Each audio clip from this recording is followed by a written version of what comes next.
நான் கேட்டுட்டே இருக்கேன், நீங்க பாட்டு போயிட்டே இருந்தா என்ன அர்த்தம்? ஏங்க மனச்சிக்கலுக்கெல்லாம் மாத்திரை எல்லாம் கொடுக்க மாட்டாங்க. எதையாவது கேட்கணும்னே கேட்காது. ஏன் ஏன் கிடையாதுங்கிற? இப்படியே விட்டா அந்த பொண்ணு கதி என்ன ஆகுறது? இதுக்குதான் உங்க ரெண்டு பேரும் தனியா அனுப்பியிருக்க கூடாது. நான் மட்டும் போயிருந்தேன்னு வச்சுக்க, என்ன ஏதுன்னு தெளிவா கேட்டு வந்திருப்பேன். மாத்திரையும் கொடுக்கல. அப்போ ஆபரேஷன் ஏதாவது பண்ணணுமா? பண்ணா அந்த பொண்ணுக்கு ஏதாவது மாற்றம் வருமா அப்படின்னு நான் தெளிவா கேட்டு அந்த டாக்டர் கிட்ட தெரிஞ்சிருப்பேன். ஆபரேஷனா? ஆமா, நீங்க கேட்ட உடனே ஐயோ எவ்வளவு அறிவா கேக்குறாரு இவருன்னு டாக்டர் அப்படியே கத்தி எடுத்துக்கு ஒடியாந்து மண்டைய ரெண்டா பொளந்து மூளையை வெளியே எடுத்துருவார். யாருக்கு? உன் மாமாவுக்கு தான்டா. இப்படி கேள்வி கேட்கிற மூளையை கலட்டி கொண்டு போய் கீழடியில தான் வைக்கணும். நீ போய் காவல் இரு. ஏய், என்ன நக்கல் பண்றியா? ஏண்டி, போய் டாக்டர் கிட்ட தெளிவா கேட்டு வாடா. அதை பண்ண முடியல, இங்க வந்து உட்காந்துட்டு என்ன நக்கல் பண்ணிட்டு இருக்கா நீ? இதுக்கு தாண்டி நீ லாக்கி. மாமா மாமா மாமா, நான் என்னதான் உங்களுக்கு சப்போர்ட் பண்ணிட்டு இருந்தாலும் இந்த விஷயத்துல உங்களுக்கு அறிவு கொஞ்சம் கம்மியா இருக்கு. ஏய், அடிச்சன்னு வச்சுக்க. அவங்க தர்ஷினி எங்க கூட்டு போயிட்டு வந்திருக்காங்கன்னு தெரியுமா உங்களுக்கு? டாக்டர் கிட்ட தானே கூட்டு போனாங்க. எந்த டாக்டர்கிட்ட? ஆமா, இவர் பெரிய அப்படியே அறிவு போட்டி நடத்துற நடுவர். இவர் கேள்வி மேல கேள்வி கேட்டுக்கிட்டு இருப்பாரா, அதுக்கு நான் பதில் சொல்லணுமா? ஏய், என்ன சொல்ல வரையா சொல்லுடா. தேவையில்லாத பேசிக்கிட்டு. இவங்க கூட்டு போனது சைக்காட்ரிஸ்ட் கிட்ட. அதாவது அந்த டாக்டர் பிபி சுகர் பாக்குறவர் இல்ல. ஒரு மனிதனை உளவியல் ரீதியா அவனை ஆராய்ஞ்சு அவனோட மனநோயை கண்டு போதும்ல, நிப்பாட்ற. யாரை ஒன்று விளக்கம்லாம் கொடுக்க வேணாம். அதான் அந்த பிள்ளை ஓய்வெடுத்தாலும் சரியா போன்னு சொல்லிட்டாங்கல்ல, அதோட விடுங்கடா.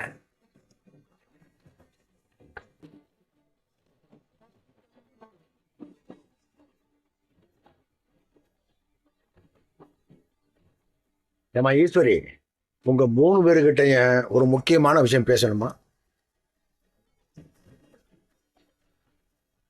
நானு, கதிர், ஞானா 3 பேரும் சேர்ந்து முக்கியமான முடிவு எடுத்திருக்கோம்மா. அதை உங்ககிட்டையும் சொல்லியாச்சுன்னா தெளிவா அடுத்த இடத்துக்கு போயிடலாம்.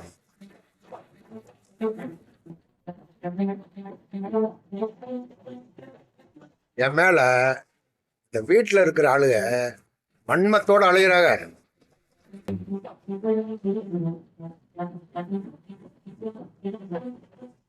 என் தாயில ஆரம்பிச்சு மாடியில இருந்து ஒட்டு கேட்கிறாங்களே அவங்க வரைக்கும் என்னை மொத்தமா காலி மனம் அழைகிறாங்க. கங்கணம் கட்டிட்டு அழைகிறாங்கம்மா. அவங்களால நாளைக்கு என்ன வேணாலும் எனக்கு நடக்கலாம். என்ன வேணாலும் நடக்கலாமா? ஆனா அதை நினைச்சு நான் பயப்படுற ஆள் இல்லை. என் பக்கம் நியாயம் இருக்கு. இந்த கேஸ் மட்டும் நியாயமா நடந்துச்சுன்னு வையே, நான் வெளியில வந்துருவோமா?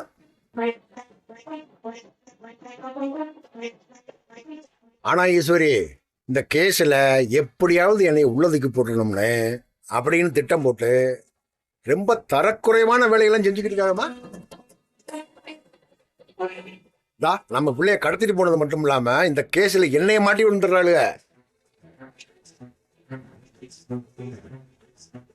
இன்னும் பல விஷயம் செய்வாங்கம்மா, அதெல்லாம் நான் பாத்துக்கிறேன். ஆனா இவங்கெல்லாம் திட்டம் போட்ட மாதிரி நான் உள்ள போயிட்டேனாக்க, அப்படி ஒரு சூழ்நிலை வந்துச்சாக்க இந்த வீட்டின் நிர்வாகமும் சரி, நம்ம கம்பெனி நிர்வாகமும் சரி, எந்த தடையும் இல்லாமல் நடக்கணுமா?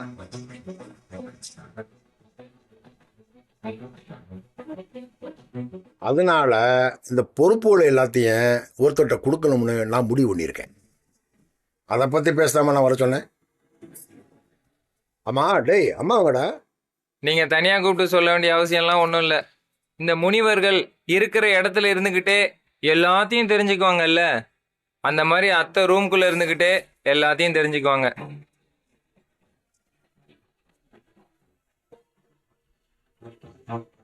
இங்க பாருங்கம்மா, கதிர் ஞானமா பிசினஸ் ஸ்டார்ட் பண்ண போறாங்க. அவங்க கிட்ட பேசி ஒரு முடிவு எடுத்துட்டா நாங்க அவங்க பிசினஸ் ஆரம்பிச்சிட்டாங்கன்னா மொத்த நிர்வாகத்தை அவங்களால கவனிக்க முடியாது. அதனால நிர்வாக பொறுப்பு ஒருத்தட்டே இருக்குன்னா முடிவு வந்துட்டோமா. அந்த பொறுப்பை இந்தா நம்ம ராமணன் தம்பி இருக்கார்ல அவர்கிட்ட கொடுக்கலாம்னு இருக்காம்மா.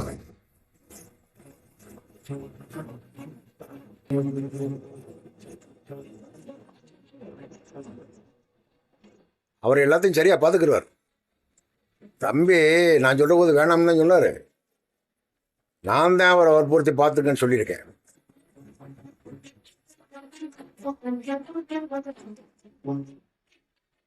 ஏமாமா,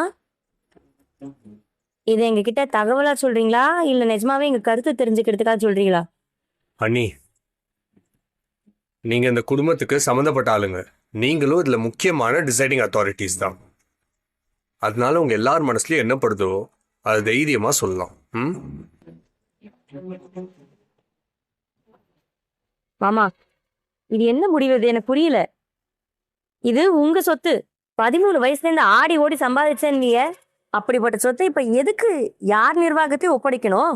ஒண்ணு நீங்களே பாருங்க, இல்ல உங்க தம்பிங்களை பார்க்க சொல்லுங்க, இல்ல அவங்க மேல சுத்தமா நம்பிக்கையே போச்சுன்னு வைங்களேன், எல்லாத்தையும் கழிச்சு கட்டிட்டு போயிருங்க. அது என்ன யார்கிட்டயே கொண்டு போய் நிர்வாகத்தை கொடுக்குறது? எனக்கு எதுவும் சரியா படல. ஏங்கா? ஏமா என்னம்மா நீ புரியாம பேசிட்டு இருக்க? இல்ல புரியாம தான் கேக்குறோம். எங்களுக்கு புரியல. உங்களுக்கு எப்படி இது புரியுதுன்னு எனக்கு விளங்கல. எங்களுக்கும் ஜனனிக்கு இடையில பிரச்சனை இருக்கிற மாதிரியே பண்ணிய அதை சாக்கா வச்சு ஏதோ எங்க மேல கரிசனை இருக்கிற மாதிரி எல்லாம் பண்ணி அதுக்கப்புறம் ஒரு கருத்து கேட்குற மாதிரி பண்ணிய. ஆனா இப்ப கூட நீங்க எல்லாம் எங்களை கேட்கணும்னு சொல்றது, ஆனா நீங்க ஒன்றும் கேட்கல. முடிவு பண்ணிவிட்டு சொல்றாரு தகவலை. ஆனா நாங்க அப்படி இருக்க முடியாதுல்ல. நீங்க எங்களுக்கு நல்லது செய்யலைன்னாலும் உங்களுக்கு பிடிச்சாலும் பிடிக்கலைன்னாலும் எங்க மனசுல பட்டதை தான் நாங்க சொல்லுவோம். இவ கேட்கறதுலயும் சொல்றதுலயும் என்ன தப்பு இருக்கு? சார் சார் நான் அப்பவே சொன்னேன் சார் இதெல்லாம் வேணான்னு. கேட்டிங்களா? நீங்க ஒரு வார்த்தை சொன்னனால தான் சார் நான் ஓகேன்னு சொன்னேன். சார் சார் உங்களதான். நீங்க சொன்னதுக்கோ நீங்க பேசுனதுக்கோ நாங்க எதுவும் இப்ப பேசிக்கிட்டு இல்ல. நீங்க எதுவும் தப்பா எடுத்துக்காதீங்க. நீங்க வேற ஏதோ பெரிய பணக்காரன்னு கேள்விப்பட்டா உங்களுக்கு பார்க்க நிறைய விஷயம் இருக்கு. இது வேற எதுக்கு? அதை விடுங்க. இதெல்லாம் தாண்டி எங்க வீட்டு மூத்தார் இருக்காருல்ல, அவரு எதுவா இருந்தாலும் நான் தான் யோசிக்கணும், நான் தான் செயல்படணும்னு நினைக்கிறவரு. இப்ப அதெல்லாம் விட்டுட்டு யார்கிட்டயும் கொடுக்கணும்னு நினைக்கிறாரே, ஏன் இப்படி பண்றாருன்னு எங்களுக்கு தெரிஞ்சுக்கணும். மனசு உறுத்துது, அதனால அவர்கிட்ட கேட்டு தெரிஞ்சுக்கிறோம். உங்களுக்கு எதுக்கு எந்த சம்மந்தமும் இல்ல. இல்ல சார், அவர் இப்ப என்ன நினைக்கிறாரு? எங்க வீட்டுக்காரவளுக்கெல்லாம் மூளை இல்லைன்னு நினைக்கிறாரா, இல்ல இருக்கிற மூளை வேலை செய்யாதுன்னு நினைக்கிறாரா, இல்ல என்ன நிர்வாகம் பண்ண தெரியாதுன்னு சொல்ல வராரா, என்ன சொல்ல வராருன்னு புரியலையே. இல்ல இப்ப நிர்வாகம் பண்ண தெரியாதுன்னு நினைச்சாருன்னா அப்ப இந்த பிசினஸ் பண்ற இந்த விளையாட்டே வேண்டாமே. இது சரி வரலன்னா. ஆனா இதையும் செய்யறாருன்னா அதையும் செய்யறாருன்னா அப்ப எங்களுக்கு குழப்பமா இருக்கும்ல.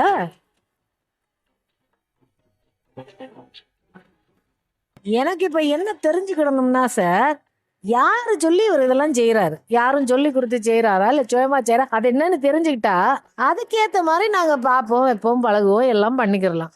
ஏங்க முதல்ல நீங்க என்ன பிசினஸ் பண்ண போறிய, என்ன ஏதுங்கிற விவரத்தை சொன்னீங்களா? இந்த இப்ப 1/2 மணி நேரத்துக்கு முந்தி நாங்க வெளியே போறதுக்கு முன்னாடி வந்து பேசினீங்களே, அப்ப எடுத்த பிசினஸ் முடிவைத்தான் இந்த இப்ப பேசிக்கிறீங்களா? அதுக்குள்ளேயே எல்லாம் முடிவெடுத்து எல்லாத்தையும் முடிச்சு விட்டியலா? அப்புறம் எதுக்கு வந்து எல்லாத்தையும் எங்கள்கிட்ட கேட்குற மாதிரி கேட்குறிய? இப்போ நான் கேட்குற எல்லாத்தையும் உடச்சி சொல்லுங்க, என்ன பிஸ்னஸ் பண்ண போறிய? டிரான்ஸ்போர்ட் பிஸ்னஸ், ஒரு மினி பஸ் வாங்கி விடலாம்னு இருக்கேன். ஏமாமா, நீ இருக்க சைஸுக்கு எதுக்கியா மினி பஸ்? நல்லா 150 500 பேர் உட்கார மாதிரி பெரிய பஸ்ஸா பாரியா. டேய் பல்லுகளெல்லாம் உடைச்சிருவேன். ஆமா, நீ ஏன் பஸ் கம்பெனில இவ்வளவு ஆர்வமா இருக்க? ஒருவேளை சூரிய வம்சம் படத்தை பார்த்துட்டு அதுல வர்ற சரத்குமார் மாதிரி ஓவர் நைட்ல பெரிய ஆளாயிரலாங்கிறது உன் நோக்கமா? அப்படின்னா என்னையும் உன் கூட டிரைவரா சேர்த்துக்கையா, நம்ம முள்ளைய கூட சேர்த்து கண்டக்டர் ஆக்கிடலாம். அட உங்களுக்கு சம்பள காசு மிச்சம்யா. ரேணுகாக்கு அப்படியே தேவயானி மாதிரி சாப்பாடு கூடிய கையில வச்சுட்டு நிக்கட்டும், வழியில போறப்ப வாங்கிப்போம். அப்புறம் கண்ணாடி போட்டு அக்காவை கலெக்டர் ஆக்கிடுவோம். ஆரஞ்சு வை, பல்லு 32 கொட்டிரும். நீங்க ஏன் சில மாதிரி நின்னுட்டு இருக்கீங்க? உங்க அண்ணன் என்ன பிசினஸ் பண்ண போறாருன்னு சொல்லிட்டாரு, நீங்க என்ன பண்ண போறீங்க?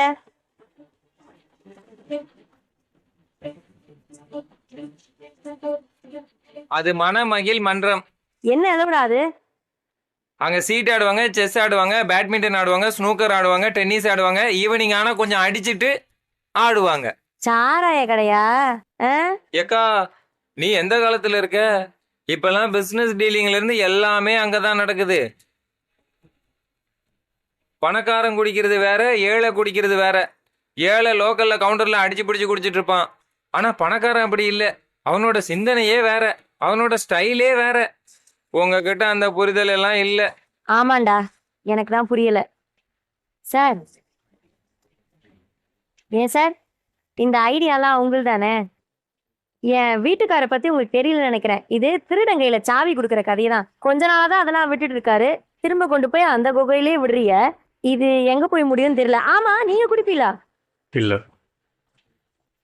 ஆ, நீங்க குடிக்க மாட்டீங்களா? அப்புறம் எதுக்கு இதை ஆரம்பிக்கணும்? ஏம்மா, வியாபாரம் வேற வாழ்க்கை வேறம்மா, ரெண்டையும் போட்டு குழப்பாதையம்மா. ஆ, இல்ல, அவர் வாழ்க்கை முறை தான் எல்லாருக்கும் தெரியுமே, அதனாலதான் கொஞ்சம் குழம்பிட்டேன். சரி, அதை விடுங்க. அந்த பிசினஸ் எல்லாம் அதை பத்திலாம் பிறகு பேசிப்போம். அது கிடக்கு. இப்ப சொல்ல வந்ததை விட்டுட்டு வேற ஏதோ பேசிக்கிட்டு இருக்கேன். கேருங்க, சொன்னீங்க இவர்கிட்ட நிர்வாகம் கொடுக்க போறேன்னு. எனக்கு அதுல கொஞ்சம் கூட இஷ்டம் இல்ல. அக்காங்க கிட்ட கேட்டுக்கோங்க. எனக்கு சுத்தமா இஷ்டம் இல்ல. நீங்க எதை தப்பா எடுத்துக்காதீங்க. அவங்க பார்த்தாலே நல்லா இருக்கும். இல்ல இதை இவர் மாமாவே பார்த்துக்கிட்டோம். அவ்வளவுதான்.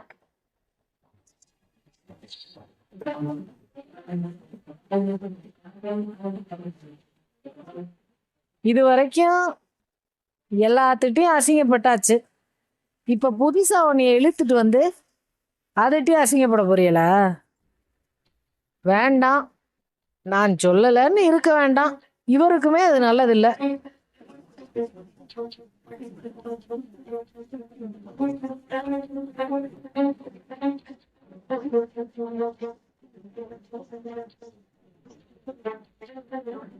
ஏம்மா ஈஸ்வரி, அந்த பிள்ளைய பேசினெல்லாம் விடுமா, நீ சொல்லுமா.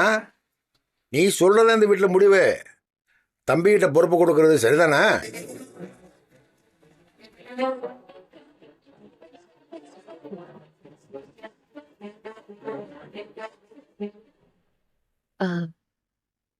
இப்போ அது தேவையில்லைன்னு தாங்க தோணுது.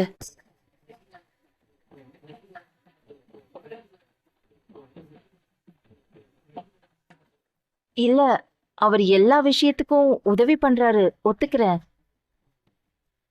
ஆனா பொறுப்பு கொடுக்கறது சரியா வருமான்னு தெரியல. அது உங்ககிட்டயே இருக்கட்டுமே. தம்பிங்களுக்கு என்ன செஞ்சு கொடுக்கணுமோ அதை செஞ்சு கொடுங்க.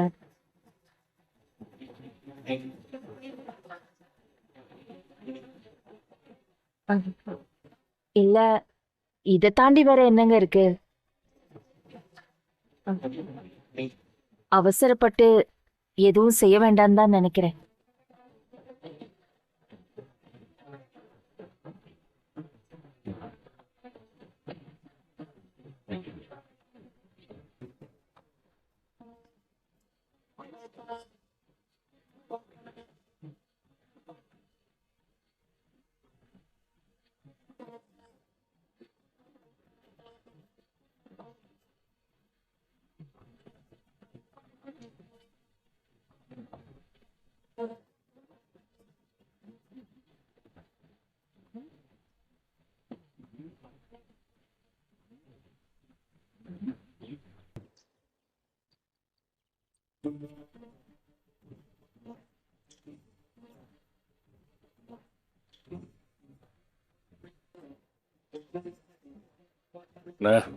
அவளுக்கு கிடக்கிற ஆளுங்கண்ணே. இது என்ன அவளுக்கு சம்பாதிச்சதா இல்லை அவளுக்கு அப்பனுங்க சம்பாதிச்சதா? நீங்க சம்பாதிச்சது நீங்க கொடுக்குறீங்க. இது எதுக்குன்னு அவங்க கிட்ட எல்லாம் போய் கேட்டுக்கிட்டு? இல்ல கதர், ப்ளீஸ். இது ஒரு டிஸ்கஷனா கொண்டு வரதுக்கே எனக்கு ஒரு மாதிரி சங்கடமா இருக்கு. தயவு செஞ்சு இதோட விட்டுருங்க. இல்லை அதெல்லாம் விட தேவையில்லை. அவங்க சொன்னா சொல்லிட்டு போறாங்க. சும்மாவே 1000 பேசுவாளுங்க. சொத்தை பத்தி பேசினா ஏன் அதை பத்தி பேசுறான்னு கேட்பாளுங்க. வேற அதை பத்தியாவது பேசினா அதையும் நோண்டுவாங்க. இது அண்ணனோட சொத்து தானே, நாங்க சரின்னு சொல்லியாச்சு. இதுக்கப்புறம் எவன் வந்து என்ன சொன்னாலும் எங்களுக்கு கவலை இல்லை. அண்ணன் என்ன முடிவெடுக்கிறாங்களோ அதுபடியே பண்ணிடலாம். சார் நீங்க உங்க பாயிண்ட் ஆஃப் வியூ பத்தி மட்டும் யோசிக்கிறீங்க சார். கொஞ்சம் என் சைட்ல இருந்து யோசிச்சு பாருங்க. சார் நான் இங்க எதையும் எதிர்பார்த்து வரல சார். எனக்கு சாரோட அறிமுகம் கிடைச்சதே நான் பெரிய விஷயமா நினைச்சுதான் இங்க வந்தேன். அதையும் தாண்டி இங்க வந்து உங்க வீட்டை பார்த்து உங்க ஃபேமிலியில ஒருத்தனா இருக்க சான்ஸ் கிடைச்சிருக்கு. அதுவே எனக்கு ரொம்ப சந்தோஷமா இருக்கு. சார் உங்களுக்கே தெரியும் எனக்கு இந்த காசு பதவி சொத்துலாம் பெரிய விஷயமே கிடையாது. என்கிட்ட இல்லாத காசா இன்னைக்கு வெளியே போய் ஏன் வெளில கூட போவானோ?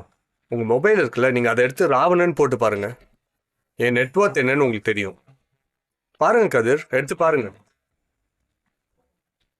உங்க சொத்தை விட என்கிட்ட 50 மடங்கு, ஏன் அதை விட தாண்டியே இருக்கும். இதெல்லாம் பேசுறதுக்கு எனக்கே ஒரு மாதிரி ஆக்வர்டா இருக்கு. இப்போ இங்க பிரச்சனை காசு இல்ல, எனக்கு உறவுகள் தான் வேணும். உங்களுக்குலாம் சந்தேகம் வந்தா கூட எனக்கு பிரச்சனை இல்லை. ஆனா என்னோட அன்பு உண்மை. நான் ஏதோ சும்மா உங்களெல்லாம் பிரதர்ஸ்ன்னு கூப்பிடல. அதே மாதிரி அவங்களையும் நான் சும்மா வாய் வார்த்தைக்காக அண்ணின்னு கூப்பிடல, மனசார கூப்பிடுறேன். இப்படி இருக்கிறப்போ ஆஃப்டர் ஆல் ஒரு சொத்துக்காகவோ இல்ல காசுக்காகவோ இதை நான் பிரேக் ஆக விட மாட்டேன். சார் இந்த டாபிக்கை தயவு செஞ்சு இதோட விட்டுருங்க. இந்த பவருக்காக இங்க ஒரு சின்ன பிரச்சனை கூட வர வேணாம். எனக்கு உங்க குடும்பம் எப்போதுமே ஹாப்பியா இருக்கணும் தான் நான் நினைச்சு வந்தேன்.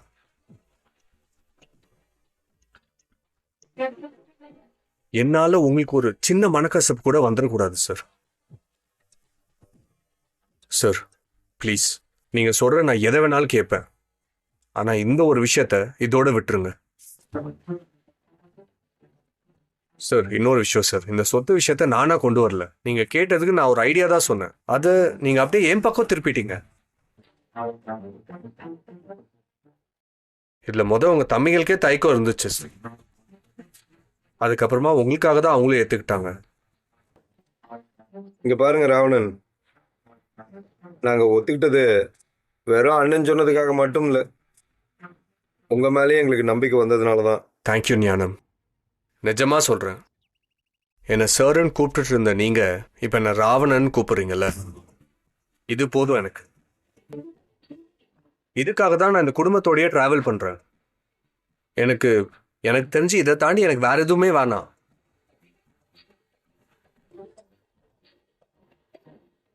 சார் ப்ளீஸ், இதுக்கு மேல தயவு செஞ்சு என்னை சங்கடப்படுத்தாதீங்க.